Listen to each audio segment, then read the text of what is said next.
am the teacher in the library at Sylvia Park School and at Stonefields School. I'm there part-time at both schools. I think it's really important to make sure that there are digital literacy experts in each of those schools. So the teachers obviously have a lot of skills in this area, but having students who can work alongside other students and help them to grow their digital literacy and know the good places to go to, who know how to evaluate websites, I think is really important. I'm lucky in both of the schools that the work that they do with the students is very much around questions and questioning.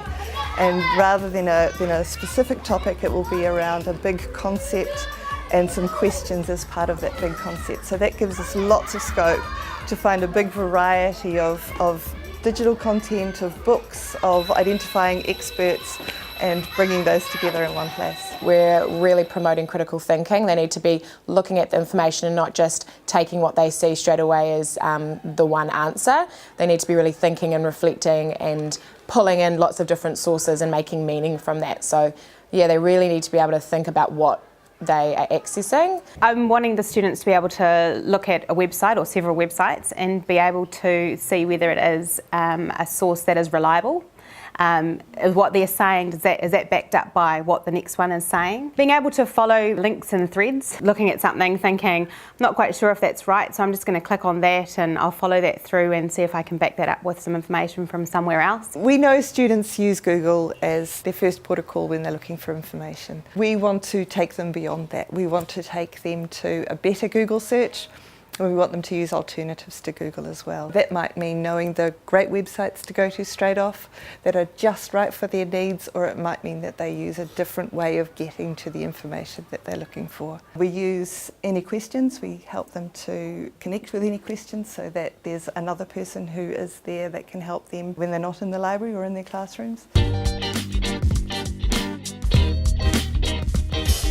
Info Squad is a group of kids from year 5 to year 8. We come here and we learn about different search engines and different websites that we can use to find information. The Info Squad are a group of learners in our senior school who are getting specific skills to be able to search online and be critical thinkers online and access information online. The Info Squad came out of the teachers asking for more skills, more learners who are confident in the ability to use digital literacy skills so that we could target some kind of program specifically for those learners and make that really visible and really clear about where they were going and what they were learning through that process.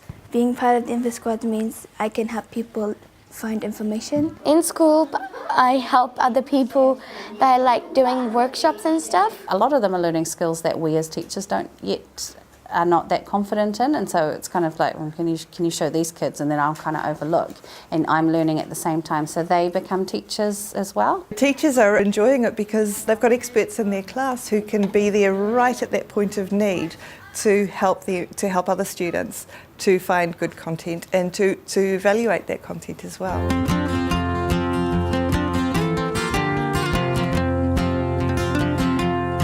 I showed my friend a new search engine. He thought it was quite a cool one and he liked the way it laid out all of the information. I like it when I find something that I didn't already know, especially on a topic that I know a lot about. When I find the right information, it really makes me happy. Making connections with other things we know about is very useful. It's about them understanding that information is plentiful and then being able to differentiate and being able to see that through and find that real powerful stuff. It's reassuring that the school is helping to support what we're doing at home as well, teaching them about advertising and the bias that people might have, why they're saying certain things, that the school is showing them particular tools and skills. We want them to be effective searchers. We want them to be confident online.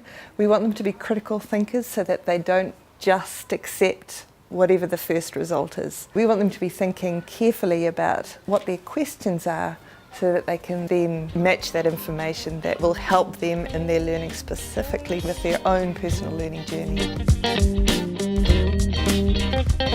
They are going to develop their own framework for analysing data. So we've talked about things like How do we find out who made the information? What was their purpose for creating that information?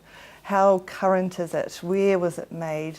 And lots of different things like that. So they are working on all of those different aspects and creating their own framework that is specific to them and their learning and that they will be able to use. These learners will become the experts in each of their hubs, and they will take the knowledge that they create and the frameworks that they create and share that with the rest of their hub. Finding information makes me feel a bit nervous. We can actually help the ones who don't know and just put them onto the right track of learning. Any advice I'd give to somebody who's doing something similar is find out really carefully where your students are at to begin with, because giving them something that they already know is wasting everybody's time, and you want to make it relevant to what they're doing.